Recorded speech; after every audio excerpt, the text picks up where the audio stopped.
Shalom semua. Waktunya kita beribadah walaupun secara online, tapi hadirat Tuhan sanggup untuk menjamah kita dimanapun kita berada. Mari satukan hati kita dalam ibadah ini dan kita berdoa bersama. Bapa yang di surga, kami bersyukur Tuhan saat ini kami boleh punya waktu untuk beribadah ya Tuhan, di tengah-tengah kesibukan Tuhan, kegiatan anak-anak-Mu. Tapi kami mau fokuskan hati kami Tuhan untuk menghadap Engkau, untuk beribadah, memuji-muji Engkau. Berkati ibadah kami dan anak-anak-Mu dimanapun berada yang mengikuti ibadah ini, Kau berkati di dalam nama Yesus. Haleluya, amin. Sungguh indah di dalam hadirat Tuhan, kita memiliki harapan-harapan untuk punya hati yang baru. Mari kita memuji Tuhan dengan hati yang baru.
lagi bawa ucapan syukur kita kepada Tuhan.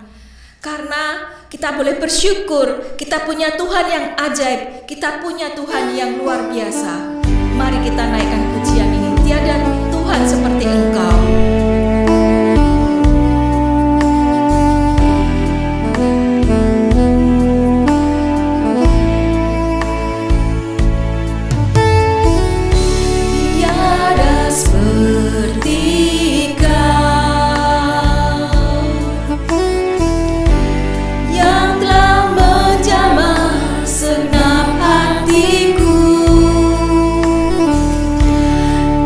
Seorang pun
kesempatan itu Tuhan, kami menaikkan doa-doa syafaat kami ya Tuhan ke hadapan-Mu Tuhan. Kami membawa Tuhan bangsa kami ya Tuhan, bangsa Indonesia ya Tuhan, di mana kami lahir ya Tuhan, di mana Tuhan saudara-saudara kami masih tinggal di sana Tuhan. Kami percaya bangsa Indonesia Tuhan ada di dalam perlindungan tangan-Mu ya Tuhan.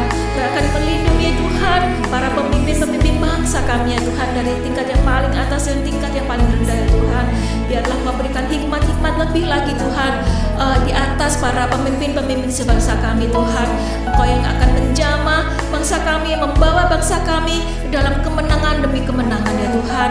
Kau juga akan berkati gereja-gereja-Mu yang ada di Indonesia ya Tuhan. Biar Engkau lawat Tuhan para pekerja-pekerja-Mu, Engkau lawat Tuhan para gembala-gembala yang ada di sana, para pemimpin-pemimpin Tuhan. Biar ada revival ya Tuhan yang lebih dahsyat lagi Tuhan di atas bangsa Indonesia ya Tuhan. Kami juga mau membawa bangsa Australia di mana kami tinggal saat ini ya Tuhan ke dalam tangan-Mu Tuhan. Juga Engkau memberkati ya Tuhan para pemimpin-pemimpin bangsa ini ya Tuhan Yesus. Juga memberkati pemimpin-pemimpin yang baru ya Tuhan, yang baru saja terpilih ya Tuhan. Biarlah hikmat marifat ya Tuhan daripada Engkau ya Tuhan turun ke atas Tuhan pemimpin-pemimpin kami yang baru ini ya Tuhan. Biarlah ya Tuhan pengajaran Alkitab, pengajaran pekerjaan firman-Mu dan boleh ada diterapkan Tuhan di atas bangsa ini ya Tuhan.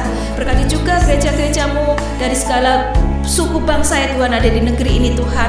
Kau berikan api semangat yang lebih lagi Tuhan untuk membawa jiwa-jiwa baru Tuhan, untuk lebih mengenal Engkau Tuhan. Berkati ya Tuhan Yesus kesehatan ya Tuhan kami semua ya Tuhan, juga untuk penyakit COVID ini ya Tuhan. Kami percaya ya Tuhan Engkau adalah Tuhan Jehovah Rafa ya Tuhan yang menyembuhkan ya Tuhan. Kau akan membawa kesembuhan buat mereka yang sedang mengalami sakit ya Tuhan saat ini, baik itu yang mereka yang menderita COVID atau penyakit yang lain Tuhan. Biar ada kesembuhan terjadi ya Tuhan di atas bangsa ini ya Tuhan. Terima kasih Tuhan, kami mau menyerahkan Tuhan doa-doa syafaat kami hanya ke dalam tangan-Mu. Juga Tuhan kami mau berdoa untuk hamba-Mu yang akan menyampaikan firman hari ini ya Tuhan. Biarlah Engkau juga akan memberkati hamba-Mu ini ya Tuhan. Biarlah hikmat-hikmat yang baru Tuhan boleh tersampaikan ya Tuhan. Berkati juga jemaat-Mu Tuhan, siapkan hati mereka Tuhan, agar mereka boleh menyiapkan diri untuk menerima firman kebenaran-Mu Tuhan. Dalam nama Yesus kami mau mengucap syukur dan kami berdoa. Haleluya. Amin.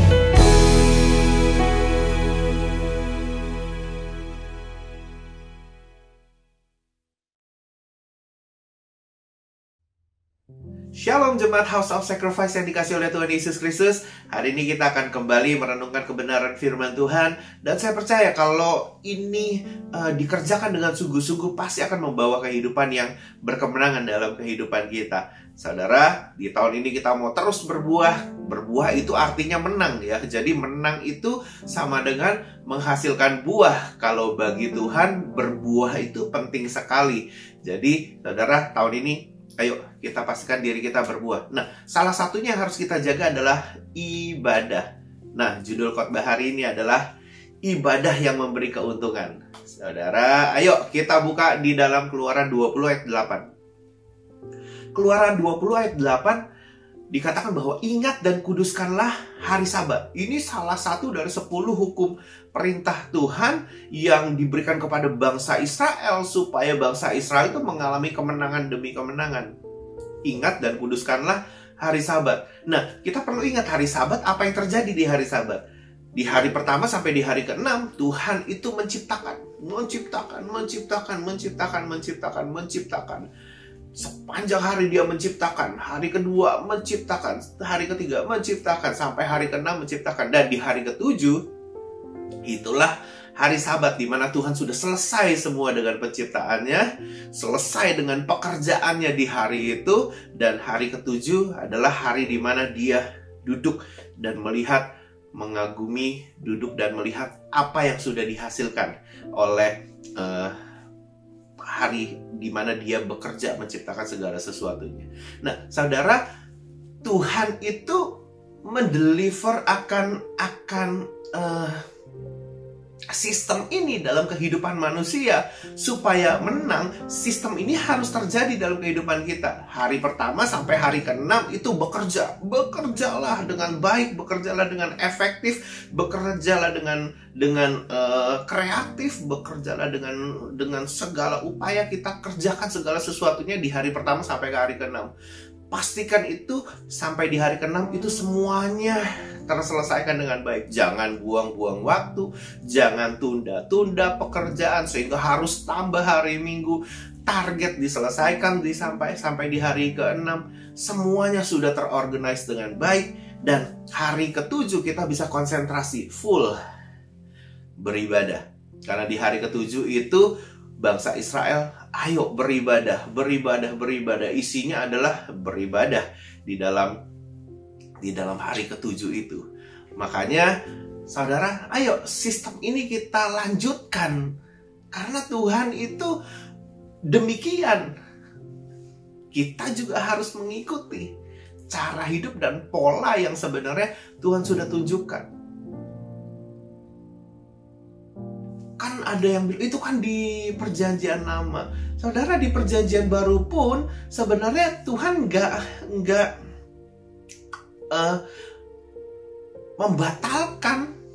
membatalkan sistem itu.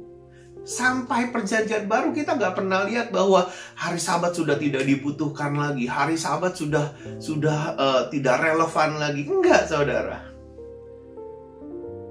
Hari Sabat itu tetap relevan walaupun di perjanjian baru. Kita lihat di Ibrani 4 ayat 9 dikatakan demikian. Jadi masih tersedia satu hari perhentian, hari ke-7 bagi umat Allah. Jadi hari Sabat itu, hari ke-7 itu masih juga sebenarnya adalah sebuah hari perhentian. Kita berhenti mengerjakan pekerjaan kita, mengerjakan urusan kita, mengerjakan acara kita, karena memang hari itu kita sudah selesaikan semua. Sudah diselesaikan, sudah dibereskan di hari pertama dan sampai di hari ke-6. Nah, ini mesti jadi habit, jadi karakter dalam hidup kita. Sehingga di hari ke-7 itu kita bisa punya jam ibadah yang full day. Sehingga kita nggak harus melakukan sesuatu, nutupin target dan lain sebagainya di hari Minggu. Nah, ini yang banyak sekali orang miss dan merasa rugi bahwa kalau hari Minggu dia tidak pakai untuk bekerja. Rugi banget. Apalagi kalau di luar negeri. Di Australia, Sydney ini hari Minggu sometimes dibayar lebih besar. Weekend dibayar lebih besar. Dan kita merasa bahwa rugi sekali gitu. Nah, sebenarnya kita nggak akan rugi kalau target kita sudah tercapai di hari pertama sampai di hari ke-6. Semua urusan sudah dikerjakan dengan beres, nggak ada yang perlu diurusin lagi di hari Minggu. Sebenarnya oke kan, hidup itu kan cukup dengan begitu. Hari pertama sampai hari ke-6 kita bereskan semuanya, supaya hari ke-7 kita bisa pure beribadah kepada Tuhan, menaikkan puji-pujian, menaikkan penyembahan, pengagungan kita kepada Tuhan, merenungkan firman Tuhan sepanjang hari. Wah, tadi khotbahnya ini ya, kita renungin lagi tuh semua yang kita dapatkan di ibadah itu, kita renungkan sepanjang hari, supaya sistem yang Tuhan mau untuk manusia kerjakan itu bisa membawa kita kepada kemenangan. Amin, saudara. Ayo belajar mengurus segala sesuatunya di hari pertama sampai di hari ke-6. Kalau ini kita biasakan dengan baik, maka hidup kita akan baik. Kehidupan kita cukup, ditambah dengan kehidupan rohani kita juga bertumbuh. Kita bertumbuh. Nah, saudara, ayo kita belajar efektif mengerjakan segala sesuatunya seperti Tuhan, cara kerja Tuhan, ya. Oke. Ibadah itu akan membawa kita kepada kemenangan. Ibadah itu akan bisa membawa kita kepada sebuah keuntungan yang besar, saudara. Oke, kita lihat dulu ayatnya. 1 Timotius 6 ayat 6. Ayat yang sudah sangat terkenal sekali, kita tahu, tapi sometimes susah untuk mengaplikasikan ini karena mindsetnya belum terbuka. Oke, 1 Timotius 6 ayat 6 berkata demikian. Memang ibadah itu kalau disertai dengan rasa cukup, memberikan keuntungan yang besar. Nah saudara, garis bawahi kata keuntungan besar. Kenapa orang-orang bisa cancel ibadah? Kenapa orang-orang bisa kalah tidak ibadah hanya karena malas? Karena dia nggak merasakan keuntungan itu. Di dalam dunia bisnis, kalau di mana ada keuntungan, orang akan mendekat. Di mana ada kangtau, di mana ada cuan, gitu, ya orang akan mendekat. Kalau nggak ada keuntungannya, orang biasa akan menjauh. Itu logika aja, mindsetnya mesti terbuka nih bahwa ibadah itu kenapa aku nggak suka ibadah ya? Pasti karena aku tidak menganggap ibadah itu adalah sebuah keuntungan. Kenapa ibadah bisa kalah ya dengan pesta ulang tahun? Kenapa ibadah itu bisa kalah dengan me time? Kenapa ibadah itu bisa kalah dengan pekerjaan, saudara? Pekerjaan bisa menghasilkan $200 setiap hari, minggu. Ibadah itu tidak memberikan apa-apa. Sepertinya ya dia pilih bekerja. Mindset belum terbuka. Pemahaman masih kerdil, saudara. Karena dia tidak memahami 1 Timotius 6 ayat 6 ini. Ibadah kalau disertai dengan rasa cukup, memberikan keuntungan yang besar. Kalau keuntungannya besar, harusnya kita yang sudah melihat itu ada keuntungan di situ, kita mendekat ke situ, bukannya malah menjauh. Ada orang yang mesti dipaksa-paksa untuk beribadah. Ayo ibadah yuk, ayo ibadah. Saudara, karena dia belum lihat keuntungannya. Tapi kalau dia sudah lihat keuntungannya, dia akan sanggup pergi sendiri, mengupayakan sendiri ibadahnya. Karena dia melihat bahwa ibadah itu memberikan keuntungan yang besar. Nah, saudara, ayo buka mindset kita supaya ibadah itu jadi hari di mana kita ngerti bahwa di hari itu kita punya keuntungan yang besar. Harus bisa sampai seperti itu supaya bisa mengalami kemenangan demi kemenangan. Ibadah itu penting banget. Itu sistem kerjanya Tuhan. Itu sistem Tuhan itu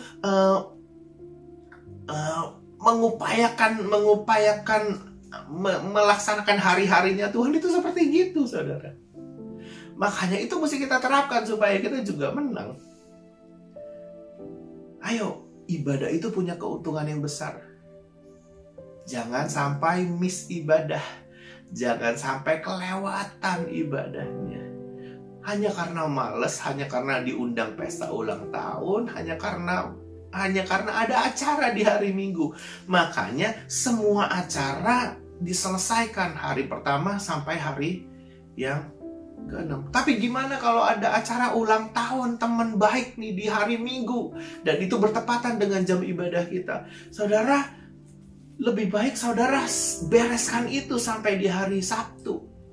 Artinya gini, untuk merayakan sebuah ulang tahun itu perlu persiapan-persiapan. Mungkin perlu masak, perlu bungkus-bungkus, perlu nyiapin segala sesuatunya. Nah, saudara bisa bantu teman-teman saudara beresin itu di hari Sabtunya. Dan minggunya saudara nggak perlu datang, karena sudah datang, sudah beresin. Sudah bantuin, sudah contribute dengan pesta ulang tahun mereka. Ibadahmu tetap terjaga, relationshipmu dengan sahabat baikmu tetap terjaga. Banyak orang yang gak bisa nyelesain ini sampai hari Sabtu, saudara. Mindsetnya belum terbuka. Karena aku gak bisa nih kehilangan keuntungan besar di dalam sebuah ibadah. Kalau sudah punya mindset bahwa ibadah itu memberikan keuntungan yang besar, pasti kita akan mengupayakan, pasti kita akan mendekat ke situ. Nah, saudara yang bolong-bolong ibadahnya, ayo kita belajar supaya ibadah ini jadi prioritas utama di hari ke-7 itu.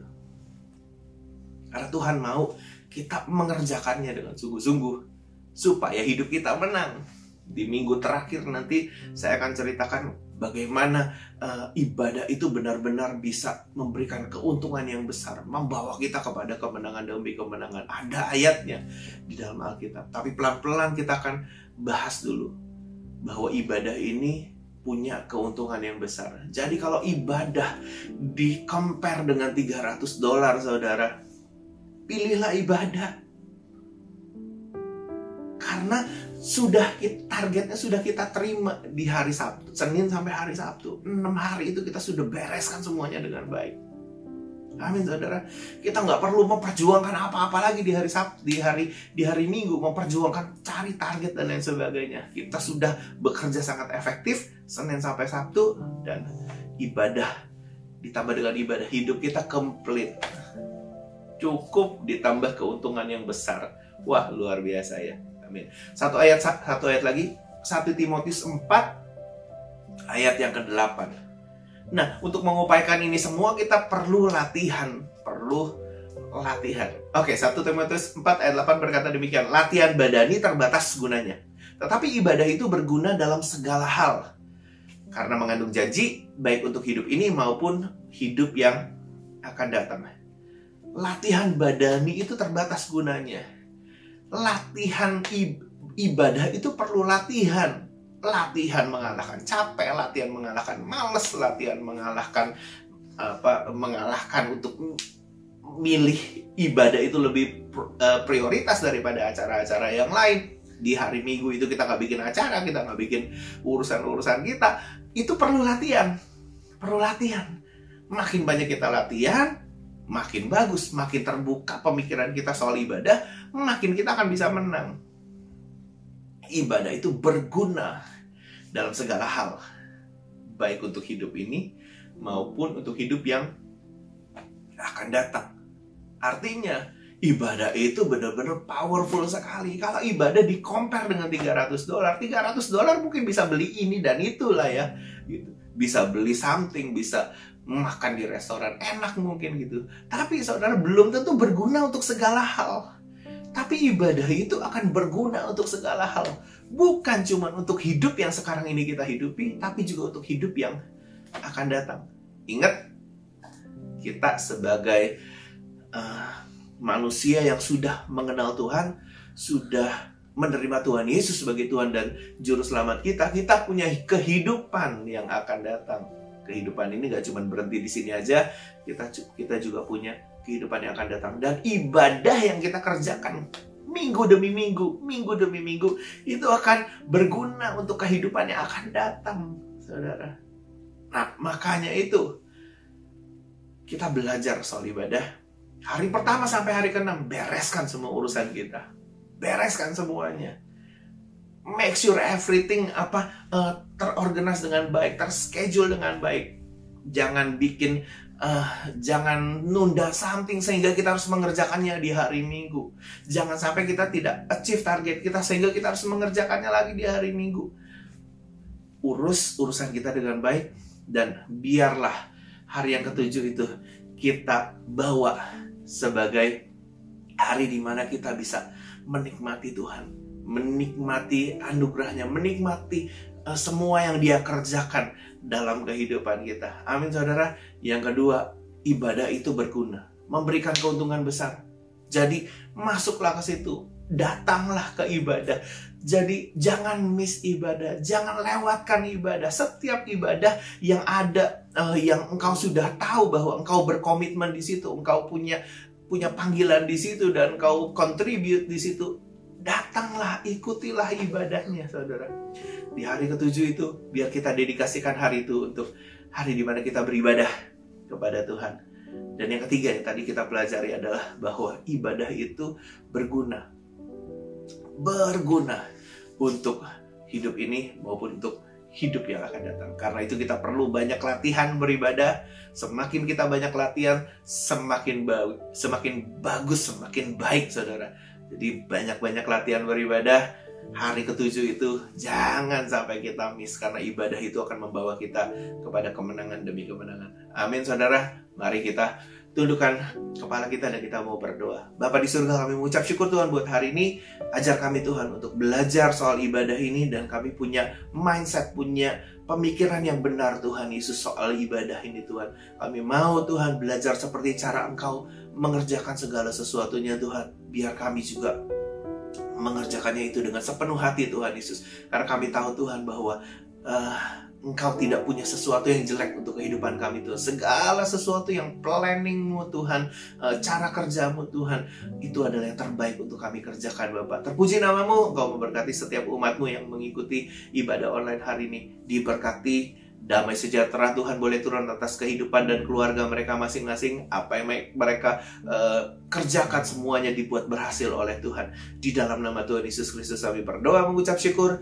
Amin. Tuhan Yesus memberkati kita semua. God bless.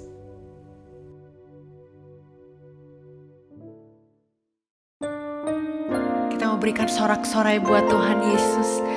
Dia Raja yang besar, yang penuh kuasa, dan Dia hidup dalam kehidupan saudara, dalam kehidupan saya. Terima kasih Tuhan.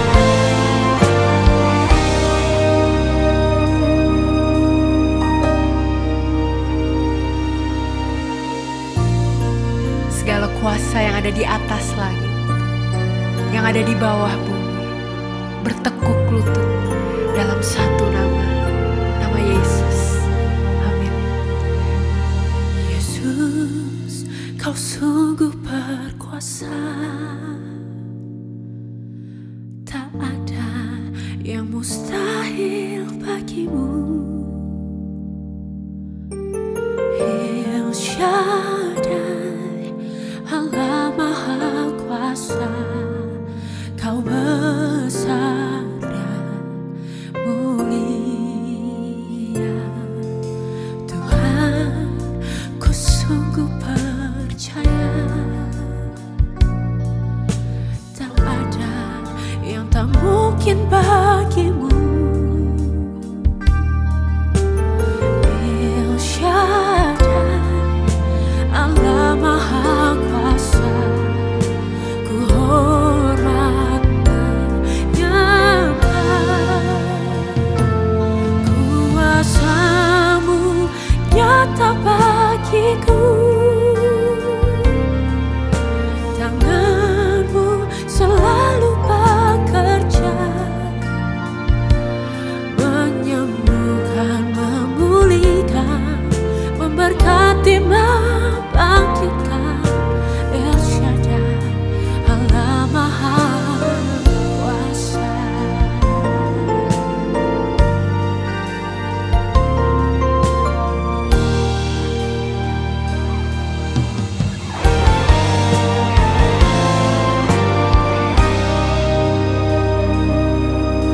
Kuasa-Mu nyata, Tuhan, ku sungguh